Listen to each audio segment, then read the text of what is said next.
In the autumn of 1823, the small town of Willow Creek, Oregon, recorded 17 unexplained deaths in just 3 months. What made these deaths particularly disturbing wasn't their number, but the fact that every single victim had been prepared for burial by the same family-owned funeral home. The Blackwood mortuary had served the community for over 2 decades, earning a reputation for their meticulous care of the deceased and their compassionate treatment of grieving families. But when a traveling physician noticed peculiar marks on several bodies during a routine health inspection, he uncovered evidence that would shake the foundations of this quiet Oregon town. What authorities discovered in the basement of the Blackwood establishment was so horrifying that local officials buried the records for nearly a century. And some say the full truth has never been told. Before we continue with the story of the Blackwood family and their house of horrors, if you're fascinated by dark historical mysteries like this one, make sure to subscribe to our channel and hit that notification bell. We bring you the most chilling true stories from America's past. Also, let us know in the comments what state or city you're listening from. We love hearing from our community of mystery lovers worldwide. But let me take you back to the Oregon countryside of 1823, where the Blackwood family had built what appeared to be a respectable business on a foundation of unimaginable darkness. Willow Creek sat nestled in the rolling hills of western Oregon, a community of barely 300 souls who made their living from farming, logging, and the occasional travelers who stopped at the town's single inn. The year 1823 marked a period of growth for the young American Republic. But small towns like Willow Creek remained largely isolated from the bustling cities of Portland and Seattle. Here, neighbors knew each other's business. Children played freely in the streets, and trust was the currency that held the community together. The Blackwood family had arrived in Willow Creek in 1801 when Patriarch Silas Blackwood purchased a large stone house on the outskirts of town and established the area's first dedicated funeral parlor. Before the Blackwoods, families had prepared their own dead or relied on the local carpenter to build coffins. Silas's professional approach to death care was initially viewed with suspicion by some townspeople, but his respectful manner and fair prices quickly won over the community. Silas lived in the funeral home with his wife Agnes, their 3 children, sons Arthur and Barnaby, and daughter Clara, and Agnes's elderly father Walter Thorne. The family appeared to embody the Protestant work ethic that defined rural Oregon. They attended Sunday services at the Presbyterian Church, participated in community barn raisings, and Agnes was known for bringing pies to families experiencing hardship. Arthur, the elder son, at 26, had learned the embalming trade from his father and was expected to inherit the business. Barnaby, 23, assisted with carpentry and grave digging. Clara, just 19, helped her mother with the domestic duties and often comforted grieving families with her gentle manner. The Blackwood establishment occupied a 3-story stone building with a wooden addition that housed the preparation rooms. The main floor served as both the family's living quarters and the viewing area for deceased loved ones. A narrow staircase led to the 2nd floor where the family's bedrooms were located, while another set of stairs descended to a basement that had been converted into the embalming and storage area. The property also included a large barn where coffins were constructed and a small cemetery plot for those who couldn't afford burial elsewhere. What made the Blackwoods particularly trusted in the community was their willingness to serve families regardless of their ability to pay. During harsh winters when crops failed, they often provided services in exchange for food or future labor. This generosity created a network of grateful families throughout the region, and word of their compassionate service spread to neighboring towns. By 1823, the Blackwood mortuary was handling nearly every death within a 15-mile radius. The political climate of 1823 Oregon was marked by tensions between traditional rural values and the encroaching influence of industrial progress. The Columbia River was nearing completion as a major trade route, promising to bring unprecedented economic opportunity to the region, but also threatening to disrupt the established order of small-town life. Religious revival movements swept through Oregonian communities, bringing both spiritual renewal and social upheaval as traditional authority structures were questioned. In this atmosphere of change and uncertainty, institutions like the Blackwood mortuary represented stability and continuity. Yet beneath this veneer of respectability, Something sinister was taking root in the Blackwood household. The isolation of their work, the trust placed in them by grieving families, and the very nature of their profession created opportunities that most people could never imagine. Death had become not just their livelihood, but their obsession. And the line between caring for the dead and creating them was about to be crossed in ways that would horrify anyone who discovered the truth. The first sign that something was amiss came on October 15, 1823, when Dr. Elias Thorne arrived in Willow Creek to conduct his annual health inspection of the surrounding townships. Dr. Thorne was a traveling physician employed by the state to monitor disease outbreaks and ensure that proper sanitary practices were being followed in rural communities. His visits were routine affairs, typically involving examinations of water sources, food storage facilities, and burial practices. What drew Dr. Thorne's attention wasn't initially the number of recent deaths in Willow Creek, but rather the unusual circumstances he observed during his mandatory inspection of the Blackwood mortuary. Oregon law required that all bodies be available for medical examination if requested by a state physician, a regulation that had been implemented following several cholera outbreaks in the previous decade. When Dr. Thorne arrived at the Blackwood establishment on that crisp autumn morning, he was greeted warmly by Silas Blackwood and his son Arthur. The two men gave him a tour of their facilities, proudly displaying their modern embalming equipment and meticulously clean preparation rooms. Everything appeared to be in order until Dr. Thorne requested to examine 3 bodies that were currently in their care, preparing for burial services later that week. The first body belonged to Eleanor Vance, a 68-year-old widow who had allegedly died of consumption 3 days earlier. As Dr. Thorne conducted his examination, he noticed something that made his blood run cold. Along Eleanor's neck, barely visible beneath the high collar of her burial dress, were faint but unmistakable bruise marks. The pattern was consistent with manual strangulation, not the wasting disease that had supposedly claimed her life. When Dr. Thorne questioned the marks, Arthur Blackwood quickly explained that they had positioned Eleanor awkwardly during the embalming process, causing post-mortem bruising. The explanation seemed plausible enough, but something in Arthur's manner, a slight tremor in his voice, the way his eyes avoided direct contact, made Dr. Thorne decide to examine the other 2 bodies more carefully. The second body was that of Marcus Stone, a healthy 42-year-old farmer who had allegedly suffered a heart attack while working in his fields. Dr. Thorne's examination revealed something even more disturbing. Small puncture wounds on Stone's arms and chest, precisely placed and too deliberate to be accidental. When pressed for an explanation, Silas Blackwood claimed that Stone had fallen onto some farming tools during his collapse, but the wounds were too clean and purposeful for such a random accident. The third body provided the most damning evidence. Mary Jenkins, a 26-year-old mother of 2, had supposedly died of a fever after a brief illness. However, Dr. Thorne discovered traces of a white powder residue around her mouth and fingernails. His medical training immediately recognized the substance as arsenic, a poison that was unfortunately common in rural areas where it was used to control rodent populations. As Dr. Thorne documented his findings, he became aware of an oppressive atmosphere within the Blackwood establishment. The family members exchanged meaningful glances, their earlier warmth replaced by a cold watchfulness. Agnes Blackwood, who had been preparing tea in the kitchen, appeared in the doorway with an expression that could only be described as predatory. Even young Clara, who had seemed so innocent, watched the proceedings with eyes that held knowledge far beyond her years. The basement preparation room, which Dr. Thorne insisted on examining more thoroughly, revealed additional disturbing details. Along one wall stood several large glass containers filled with various chemical solutions, some containing what appeared to be human organs preserved for unknown purposes. When questioned about these specimens, Silas claimed they were for educational purposes to better understand the diseases that claimed their clients' lives. But the organs appeared fresh, and some had been sectioned with surgical precision that seemed unnecessary for simple preservation. Most unsettling of all was a leather-bound journal that Dr. Thorne noticed partially hidden beneath a stack of burial clothes. Before he could examine it more closely, Barnaby Blackwood quickly moved to block his view, claiming it contained private family records.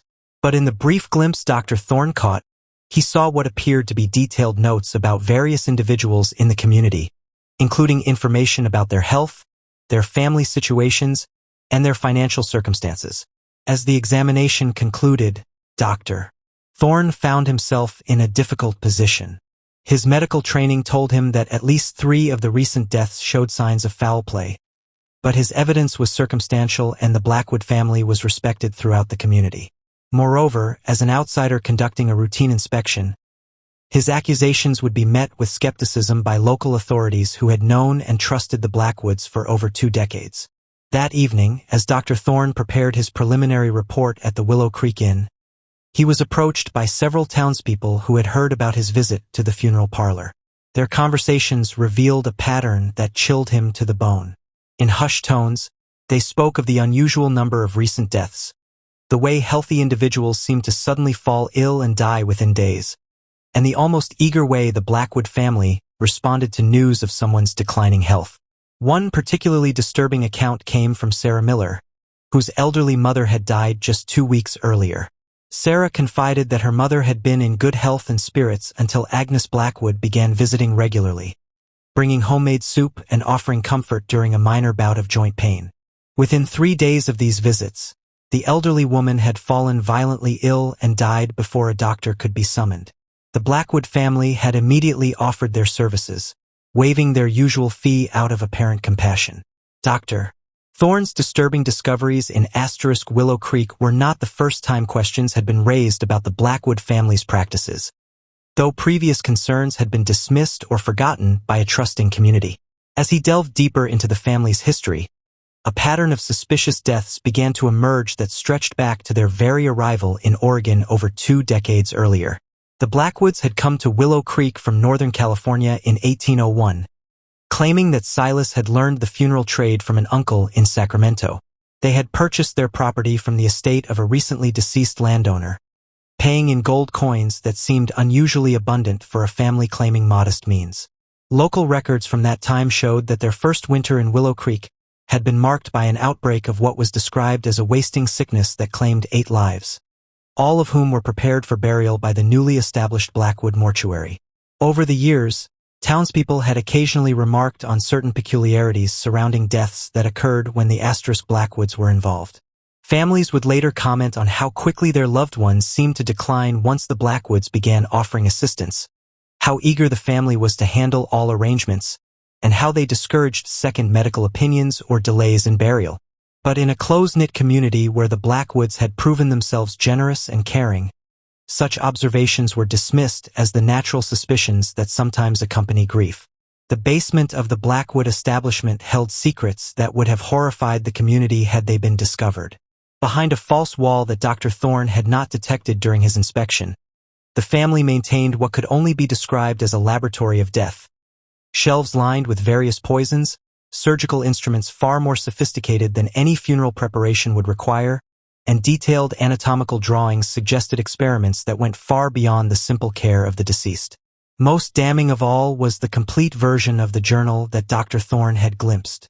This leather-bound tome contained meticulous records of every person who had died in their care, along with detailed observations about the effectiveness of various methods and substances. The entries, written in multiple hands over many years, revealed a systematic approach to murder that had been refined through careful practice and observation. The journal documented not just the methods of killing but the careful selection of victims. The Blackwoods had developed a sophisticated understanding of their community, identifying individuals whose deaths would be mourned but not extensively investigated. Elderly people with few relatives, individuals with existing health problems, and those who had fallen on hard times were preferred targets. The family had also learned to space their activities, ensuring that no pattern would be obvious to casual observation. One particularly chilling entry, written in Arthur's careful script, described the murder of Marcus Stone in clinical detail. Stone had been selected because he was a widower with no close family and because his farm bordered the Blackwood property, making it convenient to dispose of evidence. The entry noted that Stone had been lured to the funeral home under the pretense of discussing the purchase of a coffin for a recently deceased neighbor. Once there, he had been overpowered and subjected to what the journal euphemistically termed experimental procedures, before being killed and his body staged to suggest a heart attack. The family's motivation appeared to be a complex mixture of financial gain, psychological satisfaction, and what could only be described as scientific curiosity about death and dying. They regularly robbed their victims of money and valuables, but this seemed secondary to their apparent fascination with the process of causing and observing death. Several journal entries discussed their experiments with different poisons, their observations of how various individuals reacted to fear and pain, and their attempts to perfect methods that would leave no obvious evidence of foul play. Agnes Blackwood emerged from the journal entries as perhaps the most cunning member of the family. Her specialty was befriending isolated or vulnerable community members, gradually gaining their trust before introducing poisons into food or drink she prepared for them. Her matronly appearance and reputation for kindness made her the perfect predator, able to approach potential victims without arousing suspicion. The children had been gradually inducted into the family's activities as they matured.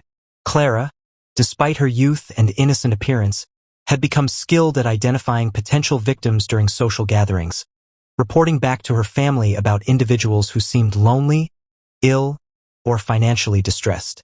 Both sons had developed expertise in the physical aspects of murder, learning to overpower victims and stage crime scenes to avoid detection.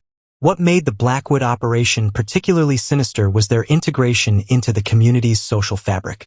They attended church services, participated in town meetings, and maintained friendships with many of the same people they were systematically murdering. This dual existence required a level of psychological compartmentalization that suggested either inherent psychopathy or a gradual descent into madness that had consumed the entire family. The autumn of 1823 had marked an escalation in their activities, driven by both opportunity and growing confidence. The previous winter had been harsh, leaving many families in financial distress and vulnerable to the Blackwoods' offers of assistance.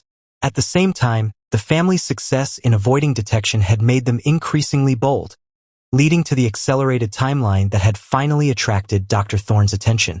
Dr. Thorne faced a dilemma that would test both his professional integrity and personal courage. His medical examination had revealed clear evidence of foul play, but presenting his findings to local authorities would require him to accuse a respected family of systematic murder, a charge that would seem incredible to a community that had trusted the Blackwoods for over 2 decades. Moreover, Dr. Thorne was scheduled to continue his inspection tour to neighboring townships within days, and delaying his departure would require explanations he wasn't prepared to give. The solution came from an unexpected source. On his second evening in Willow Creek, Dr. Thorne was approached by Walter Thorne, Agnes Blackwood's elderly father, who requested a private medical consultation. The old man claimed to be suffering from severe stomach pains and asked Dr. Thorne to examine him away from the funeral home. They met in the stable behind the inn, where Walter's demeanor immediately transformed from that of a feeble patient to something far more calculating. "Doctor," Walter whispered, his eyes darting nervously toward the street. "I know what you found during your examination today. The marks, the poison, the wounds that don't match the claimed causes of death. You're right to be suspicious, but you don't understand the full scope of what's happening in that house." What Walter Thorne revealed to Dr. Thorne over the next hour painted a picture of evil that exceeded even the physician's growing suspicions. Walter explained that he had been gradually poisoned by his own family over the past several months, experiencing the same symptoms that had preceded the deaths of several recent victims. His advanced age and declining health had made him an ideal test subject for the family's experiments, but his survival instinct and knowledge of their methods had allowed him to identify and counteract their attempts on his life. According to Walter, the family's activities had begun as simple grave robbing. Shortly after their arrival in Willow Creek, Silas had discovered that freshly buried bodies could be exhumed and stripped of valuable jewelry, gold teeth, and burial clothes that could be resold in distant communities. This initial criminal activity had gradually evolved into something far more sinister as the family realized that they could increase their profits by creating their own supply of bodies. The turning point had come in 1807 when the family had accidentally caused the death of a gravely ill man they were attempting to rob. Rather than face exposure, they had covered up the crime and discovered that their victim's death was readily accepted by the community as a natural progression of his illness. This success had led to increasingly bold experiments in murder, with each family member developing specialized skills and roles in their expanding operation. Walter revealed that the basement laboratory contained detailed records of over 40 murders committed over the past 16 years, with victims carefully selected from throughout the region to avoid detection. The family had developed a network of contacts in neighboring towns who would alert them to potential targets. Isolated individuals, travelers, or anyone whose disappearance might not be immediately investigated. What made Walter's testimony particularly credible was his intimate knowledge of the family's methods and his ability to provide specific details about recent victims that Dr. Thorne had examined. He described exactly how Eleanor Vance had been strangled, how Marcus Stone had been tortured before his death, and how Mary Jenkins had been gradually poisoned over several weeks while Agnes pretended to nurse her through a fictional illness. The old man also revealed the existence of a mass grave hidden in the woods behind the Blackwood property where the family disposed of victims whose bodies couldn't be passed off as natural deaths. This burial site contained the remains of at least a dozen individuals, including several travelers who had stopped at the funeral home seeking directions or shelter and had never been seen again. Walter's motivation for betraying his family was both personal and practical. He had grown increasingly horrified by their activities, but more importantly, he had realized that his own death was imminent. The family had grown tired of supporting him, and recent conversations had made it clear that his usefulness as a test subject was nearing its end. His only hope for survival was to expose their crimes and seek protection from authorities. The old man proposed a plan that would allow Dr. Thorne to gather irrefutable evidence while protecting both of them from immediate retaliation. Walter would provide the physician with the key to the basement laboratory, allowing him to examine the hidden records and evidence during the family's absence at Sunday church services. This would give Dr. Thorne the documentation he needed to convince authorities, while Walter would use the same opportunity to escape to a distant relative's home in Salem. Dr. Thorne spent the remainder of the night wrestling with the implications of Walter's revelations. The scope of the crimes was staggering, involving dozens of murders committed over nearly 2 decades by a family that had been trusted and respected by their entire community. The evidence Walter promised would likely be sufficient to secure convictions, but it would also destroy the faith and security of hundreds of innocent people who had believed themselves safe in their small town. More troubling was the realization that Dr. Thorne himself was now in danger. His examination of the bodies had clearly aroused the family's suspicions, and his continued presence in Willow Creek represented a threat to their operation. Walter warned that the family had killed to protect their secrets before, and they would not hesitate to do so again if they felt cornered. The plan they devised required precise timing and considerable courage. Dr. Thorne would need to gain access to the basement laboratory, document the evidence he found there, and escape Willow Creek before the family realized what had occurred. Meanwhile, Walter would disappear during the same time period, making it appear that he had simply wandered off in his senile confusion, a disappearance that would be tragic, but not immediately suspicious. Sunday morning dawned gray and cold, with a November chill that seemed to penetrate the very bones of Willow Creek's residents as they prepared for weekly worship services. Dr. Thorne had spent a sleepless night at the inn, alternately reviewing his medical notes and questioning the sanity of the plan he had agreed to undertake. The weight of potential evidence hidden in the Blackwood basement pressed on his mind like a physical burden, made heavier by the knowledge that his own life now hung in the balance. Walter Thorne had provided him with detailed instructions for accessing the basement laboratory during the family's absence at church. The Blackwoods, as prominent members of the Presbyterian congregation, never missed Sunday services, and typically remained for social activities that extended well into the afternoon. This would provide Dr. Thorne with approximately 3 hours to locate and document the evidence Walter had described. The key Walter had given him was small and ornate, designed to open a hidden compartment behind the basement stone wall.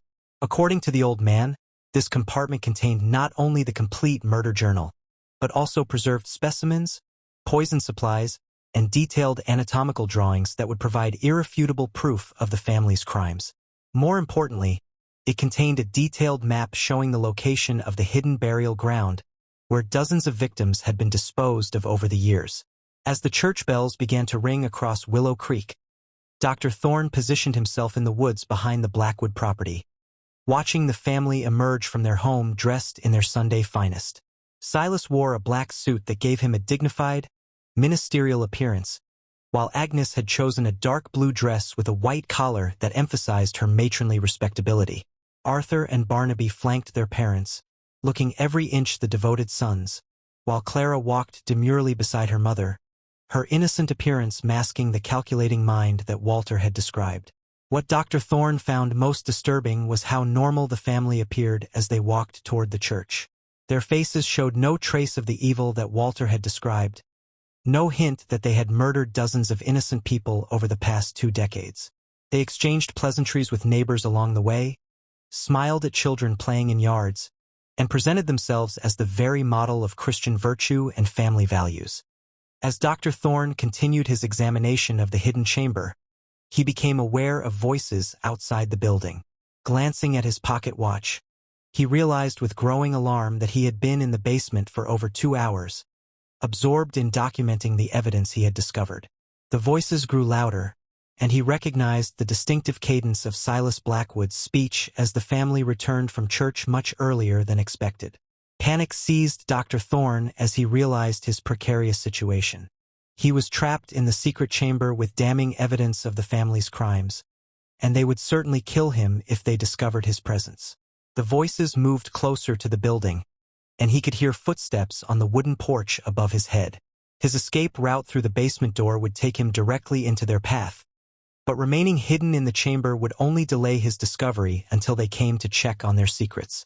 Just when we thought Dr. Thorne's investigation might expose the horrible truth about the Blackwood family, the situation takes a deadly turn. If this story is giving you chills, share this video with a friend who loves dark mysteries.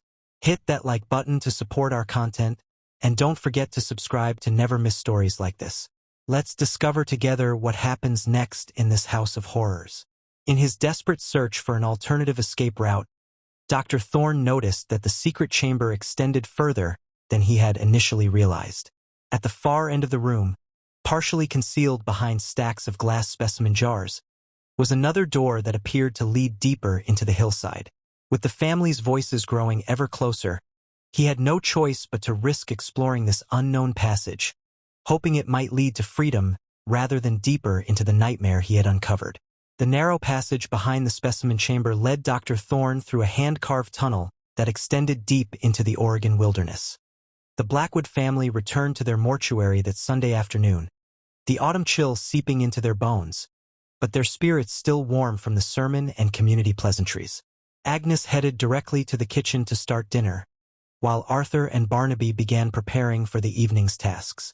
Silas, with a sense of routine, descended the narrow stairs to the basement to check on the bodies awaiting burial and, more importantly, to ensure the sanctity of their most precious secret. As he moved towards the false wall, a prickle of unease ran down his spine.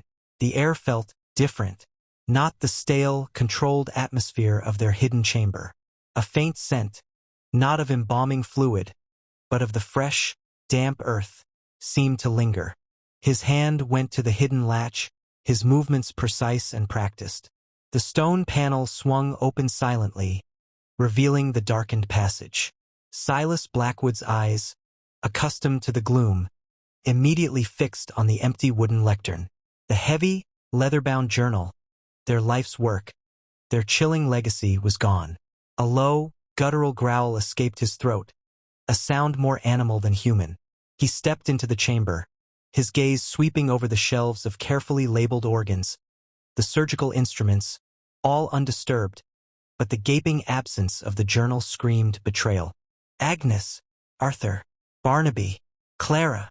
His voice, usually calm and composed, was a thunderous roar that echoed through the stone house. It was a sound his children had rarely heard, one that instantly brought them rushing to the basement stairs, their faces etched with alarm. "Father, what is it?" Arthur asked, his eyes wide.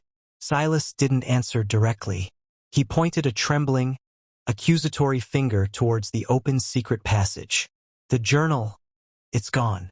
And grandfather, he's not in his room." Agnes Blackwood's face, usually a picture of matronly calm, contorted into a mask of pure, venomous rage. Her eyes, normally mild, now gleamed with a predatory fire. "The old fool. He always was a sentimental fool. But this is an act of war. Barnaby, the more impulsive of the sons, immediately noticed the disturbed dust near the entrance to the hidden tunnel. Someone was here. They went this way. He gestured towards the dark passage. Clara, who had followed her mother down, stood rooted to the spot, her innocent facade cracking as a cold dread settled over her. She knew what this meant. Their carefully constructed world of respectability was crumbling, and the consequences for those who threatened it were absolute. There was no discussion, no hesitation. The Blackwood family moved with a synchronized, chilling purpose. Arthur and Barnaby wasted no time. They grabbed a lantern, a sturdy axe, and a hunting rifle from a locked cabinet. Their movements were efficient, born of years of practice in dealing with unexpected complications. "He's heading for Salem, Father," Arthur stated, his voice now cold and resolute. "That's where he has family. He'll expose us." "And the physician," Agnes added, her voice laced with venom. "He was asking too many questions. They conspired. They will pay." Silas stood for a moment, his jaw tight, his eyes burning with a terrible resolve. "No one exposes the Blackwoods. No one. We built this piece by piece, secret by secret. They will be found. Every single page of that journal will be returned. And they will wish they had never seen Willow Creek." Within minutes, Arthur and Barnaby, seasoned woodsmen both, were crashing through the underbrush behind the mortuary, following the faint trail left by Dr. Thorne and the almost imperceptible disturbance that Walter would have caused. They moved with a grim determination, fueled by a terrifying blend of fear for their secrets and a righteous fury at the betrayal. Their family's entire existence was at stake, and they would leave no stone unturned to reclaim what was theirs, and silence those who dared to threaten them. The hunt for Dr. Elias Thorne and Walter Thorne had begun in the darkening Oregon woods. The narrow passage behind the specimen chamber led Dr. Elias Thorne through a hand-carved tunnel that extended deep into the Oregon wilderness. The air grew damp and cool, carrying the scent of rich earth and pine. He fumbled in his pocket for a lucifer, igniting it to reveal a rough-hewn path, just wide enough for a single person. The tunnel sloped gently downwards, and he could hear the faint, distant rush of water, suggesting a natural spring or underground stream. This was precisely the kind of escape route Walter Thorne had hinted at, a desperate measure prepared by an old man who knew his family's monstrous secrets better than anyone. As Dr. Thorne moved deeper, the voices from the funeral home faded, replaced by the rhythmic drip of water and the scuttling sounds of unseen creatures. He pushed forward, his medical bag bumping against his leg, the weight of the journal he now clutched feeling immense. The thought of the Blackwood family, just yards away, oblivious to his presence, spurred him on. He imagined their return to the secret chamber, their cold fury when they discovered his intrusion and Walter's betrayal. He knew they would come for him, and he had to be long gone. After what felt like an eternity, the tunnel began to ascend, and a faint sliver of daylight appeared ahead. He quickened his pace, his lungs burning with exertion. The tunnel opened into a thick copse of fir trees, partially hidden by a curtain of overgrown ferns and wild berries. He burst out into the crisp autumn air, gasping, taking in deep breaths of freedom. He was in the middle of a dense forest, far from any discernible path or road, but the direction of the setting sun gave him a rough bearing. He knew he needed to head west, towards the Columbia River, and then south to Salem, where he could find honest authorities. He glanced back at the tunnel's hidden entrance, noting how easily it could be overlooked by an untrained eye. The Blackwoods had truly gone to extraordinary lengths to conceal their depravity. With renewed determination, Dr. Thorne plunged into the woods, the chilling journal tucked securely inside his bag. Every rustle of leaves, every snap of a twig, made him jump. He knew he was being hunted, and his only hope was to outrun the darkness he had uncovered. The full truth of the Blackwood mortuary was now in his hands, and he wouldn't rest until it was exposed. What do you think will happen when the Blackwood family discovers Dr. Thorne and Walter are gone?